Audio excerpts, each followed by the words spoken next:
It was the year of the hard man, the tough guy leader with a ruthless streak and a big ego.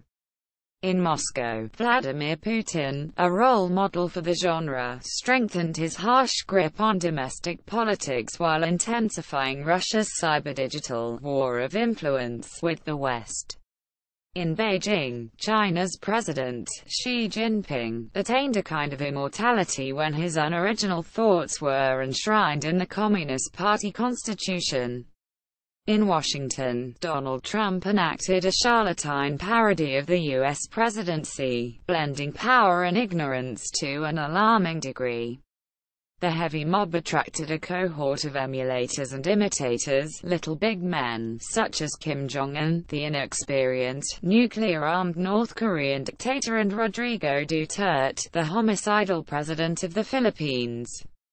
Recep Tayyip Erdogan, Turkey's choleric president, worked assiduously to dismantle his country's secular democratic tradition, using a failed 2016 coup as a pretext. Saudi Arabia's uncrowned leader and ostensible reformer, the youthful Prince Mohammed bin Salman, made a series of clumsy regional power plays. The corollary to the rise of the hard man was a sense of debilitating weakness among Western democracies and of a crumbling post-war international strategic and legal order.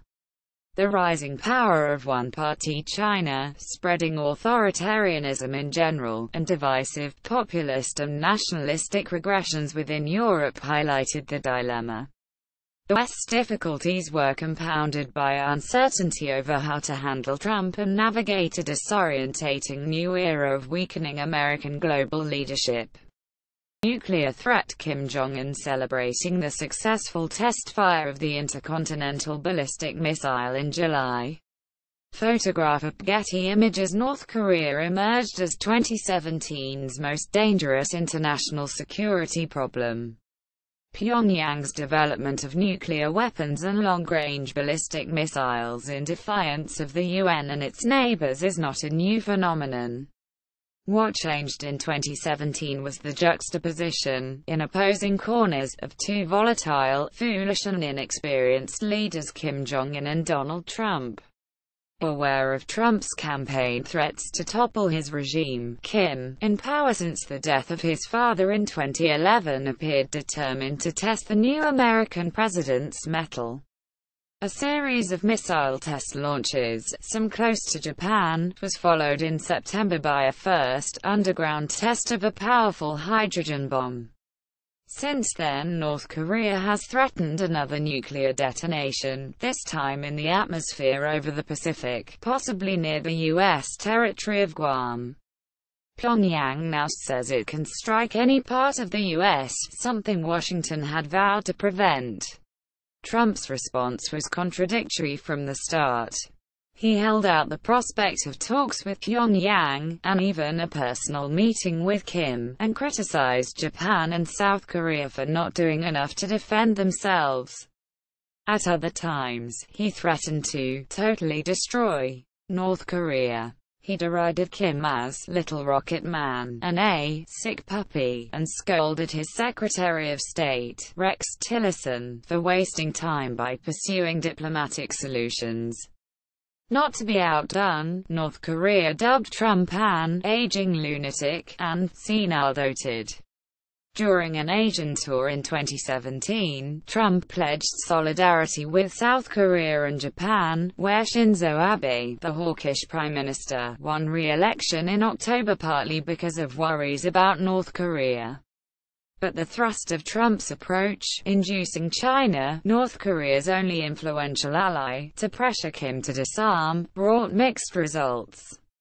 Beijing backed tougher UN sanctions but declined to cut vital oil supplies to Pyongyang. Xi remained reluctant to tackle Kim directly, fearing the instability the regime's collapse would cause, and because China has no wish to see a reunified Korea allied to the US. The Korean crisis has the potential to reignite at any moment, as yet another provocative, long-range missile test in late November demonstrated. Trump ordered a build-up of naval and air power around the peninsula, and nuclear-capable U.S. bombers buzzed North Korean defenses. Such brinkmanship is extraordinarily dangerous, since it may convince Kim he is about to be attacked. South Korea's training of special forces whose only purpose is to decapitate the Pyongyang regime will likely increase his paranoia. A momentary miscalculation by either side could bring calamity. Trump's relationship with Xi, whom he invited to a Get-to-Know-You summit at his Florida estate in April and met again in Beijing in November, proved a one-sided affair. The U.S. leader condemned China during his election campaign, terming it an enemy because of its supposedly unfair trade practices. But in Beijing, he praised Xi for outsmarting previous U.S. administrations on trade. He seemed unduly impressed by Xi's unchallenged domestic ascendancy, confirmed at a Communist Party Congress in October. Speaking at the Congress, Xi hailed a new era of Chinese prosperity and global power. China, he said, would transform itself into a mighty force in the world. It will be an era that sees China moving closer to center stage and making greater contributions to mankind. Xi said.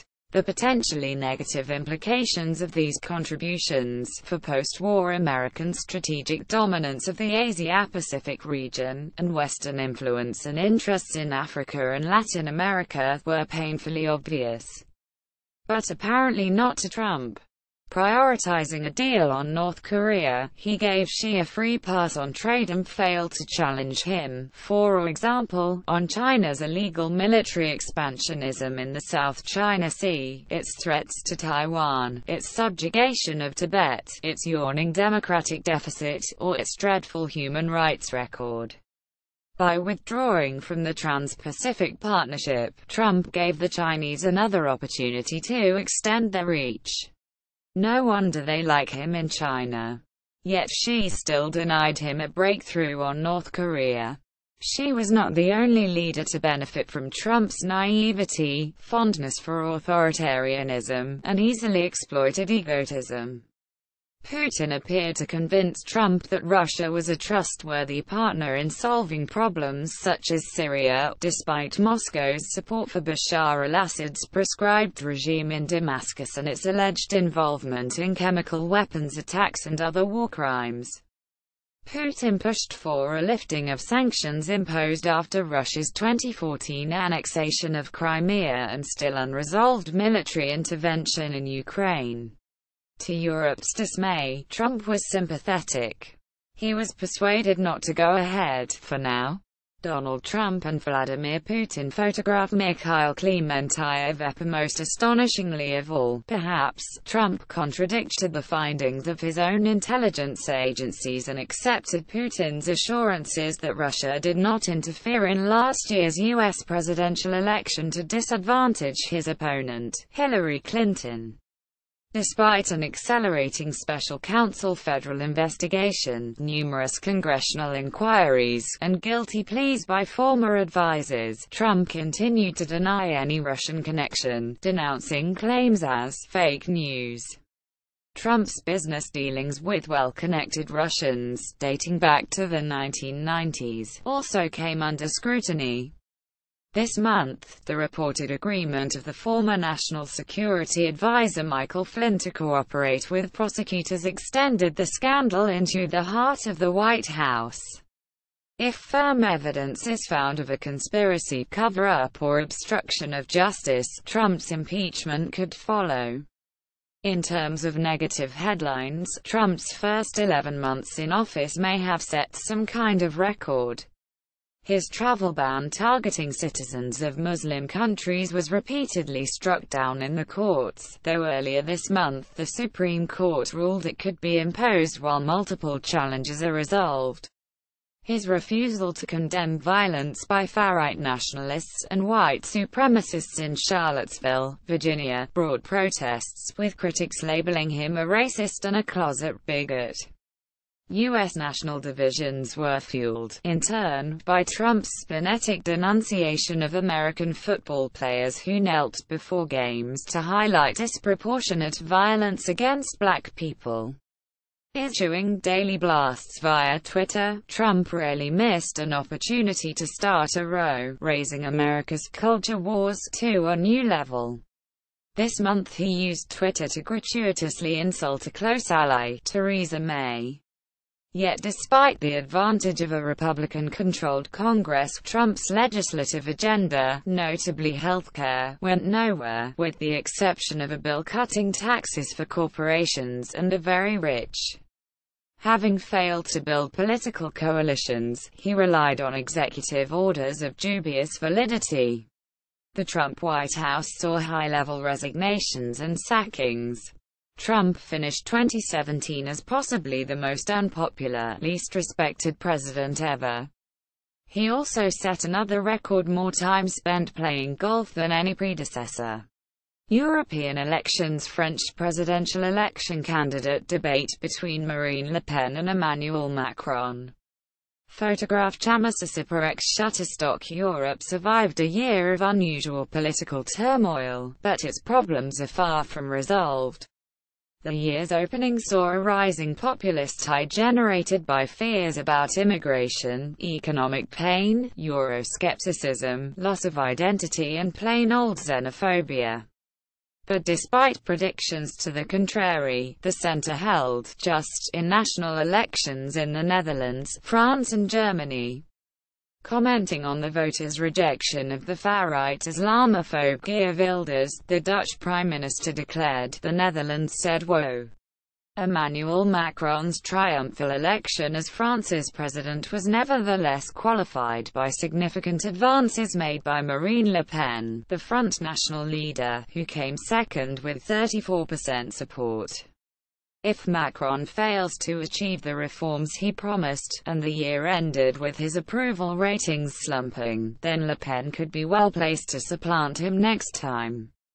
Likewise in Germany, Angela Merkel's centre-right Christian Democrats re-emerged as the biggest party in September. But they lost support to the far-right Alternative for Germany, while the centre-left Social Democrats were crushed. Merkel was still struggling to form a new coalition government at year's end. Germany's unprecedented post-war political turmoil added to the jitters affecting the EU. The UK obsessed over negotiating the terms of Brexit, for which it formally applied in March, setting a leaving date in 2019. Compounding the uncertainty, May's Conservative government lost its parliamentary majority in an ill-conceived snap election in June. In Italy, a right-wing alliance overseen by Silvio Berlusconi, the disgraced former prime minister, looked poised for a comeback in 2018. In Spain, a declaration of independence by Catalonia's separatist leadership was rejected by the unionist government of Mariano Rajoy. In Eastern Europe, Euroscepticism was on the rise. Governments in Poland and Hungary battled the European Commission over civil rights and media curbs. Baltic states worried about security, and NATO deployed troops to border areas. For Europe as a whole, the intentions of Putin's Russia appeared increasingly malign. Moscow was accused of using cyber attacks, misinformation, social media manipulation and other active measures to undermine and destabilize all the Western democracies, not only the United States. In Britain, Theresa May claimed in a tough speech in November that Putin was weaponizing information. "Russia, we know what you are doing," she said. By year's end there was pressure in Britain to investigate claims that Russian money, trolls and internet bots had influenced the result of the 2016 Brexit referendum. In Russia itself, the regime intensified intimidation of independent opposition politicians and media in advance of Putin's expected re-election bid in March 2018. Beset by internal turmoil, Europe paid less attention, and exercised reduced leverage, in crises along its periphery. Relations with Turkey deteriorated amid rows with Erdogan over human rights. The flow of refugees and economic migrants from Syria and North Africa slowed, due in part to controversial EU-backed measures to contain migrants in camps in Libya. But there were predictions 2018 could bring another big surge. Refugees and migrants yell for help after their wooden boat capsizes off Lampedusa, Italy. Photograph Chris McGrath. Getty Images. Europe was sidelined as Russia and Iran, bypassing the UN, joined forces to enforce a prospective settlement in Syria, keeping Assad in power.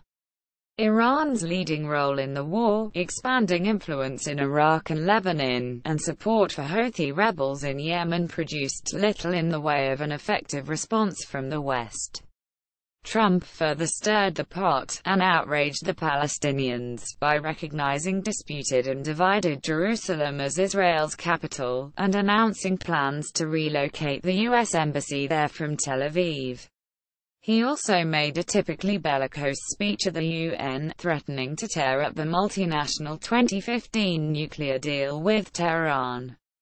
It was left to Saudi Arabia, led by Prince Salman, to take concrete steps to challenge Iran's regional ambitions. But the Saudi military intervention in Yemen, notably a blockade of its ports, succeeded only in exacerbating the humanitarian crisis. A convoluted attempt in Lebanon to push back Hezbollah, Iran's ally, backfired. And Saudi economic and diplomatic sanctions designed to force Qatar to renounce its ties with Iran had the opposite effect. Amid all this upheaval, an ill-timed bid by Iraq's Kurds to create an independent state flopped badly. If anything in the Middle East is predictable, it is growing confrontation in 2018 between Iran and Trump, backed by Israel. Terror attacks. Afghan men provide assistance to the wounded at the site of a car bomb attack in Kabul on 31 May 2017. Photograph Shah Marab. Getty Images. Many pre-existing conflicts and problems persisted or worsened in 2017. Syria's civil war dragged on remorselessly. Trump launched a one-off missile attack on a suspected chemical weapons store in April, but otherwise ignored the conflict. In Afghanistan, the impact of the insurgency measurably worsened. After 16 years of war, civilian casualties hit record highs, according to UN figures. There was a 43% increase in death and injuries attributable to US and Afghan airstrikes. The Taliban were blamed for 2/3 of the overall total. The Afghan figures reflected a wider trend. Under Trump, the American military has greatly increased its use of armed drones, particularly in Somalia, where they targeted the terror group Al-Shabaab. The new tactics did not halt terror attacks. In Mogadishu, hundreds died in a particularly devastating truck bombing in October. In Egypt's northern Sinai, more than 300 Sufi Muslim worshippers were killed by a group linked to Islamic State. Terrorists also struck countries involved in the international campaign against ISIS. Horror came to London, Manchester, Barcelona, Paris, Ankara, Tehran, and New York. As ISIS was slowly dislodged from its strongholds in Raqqa and Mosul, concern increased that its adherents were regrouping in North Africa or returning to countries of origin in Europe and Asia. The year saw its share of humanitarian disasters, man-made or otherwise. War, famine and disease further devastated South Sudan, while Yemen suffered a similar, wholly avoidable fate. In Myanmar, an mild campaign of ethnic cleansing displaced huge numbers of Rohingya Muslims, who fled to Bangladesh. The resulting suffering brought fierce criticism of Myanmar's civilian leader, the Nobel Peace Prize winner Aung San Suu Kyi, by those with scant understanding of her limited powers in a country still dominated by generals. Aung San Suu Kyi looks on during the 9th ASEAN summit. Photograph Linus Escandori IAFP Getty Images. Destructive hurricanes linked to climate change ravaged the Caribbean and southern U.S., while heat waves and wildfires hit Australia and California. An earthquake struck Mexico in September, killing 369 people. To the dismay of campaigners, a study showed that concentrations of CO2 in the atmosphere increased at record speeds. Meanwhile, Trump backed out of the 2016 Paris climate change agreement. Even so, many American states and cities vowed to adhere to the Paris targets, while the rest of the world unanimously decided to ignore the White House. In Europe, electric cars gained wider acceptance, battery storage technology advanced, and car manufacturers announced plans to phase out polluting petrol and diesel models. There were many other glimmers of hope and progress. In July, 122 countries voted at the UN to support a new treaty outlawing nuclear weapons, a symbolic yet powerful statement. In November, the International Court in The Hague sentenced the former Serb general Ratko Mladic to life in prison for genocide during the Bosnian War, although, overall, it was a discouraging year for the rule of international law. Brazil and Colombia, recovering from enervating corruption scandals and a guerrilla insurgency respectively, planned restorative elections in 2018. The prospects for economically stricken Venezuela were less encouraging. A decision by the embattled socialist president, Nicolas Maduro, to install a political ally as head of the state oil company, PDVSA, encouraged speculation the country's vital oil exports may fall, driving up world market prices in 2018. South Africa saw growing anger at the kleptocracy and corruption associated with the ANC presidency of Jacob Zuma. And in Zimbabwe, the aging despot Robert Mugabe was peacefully removed from power, sending a chill down the spines of stubborn autocrats in Uganda and elsewhere.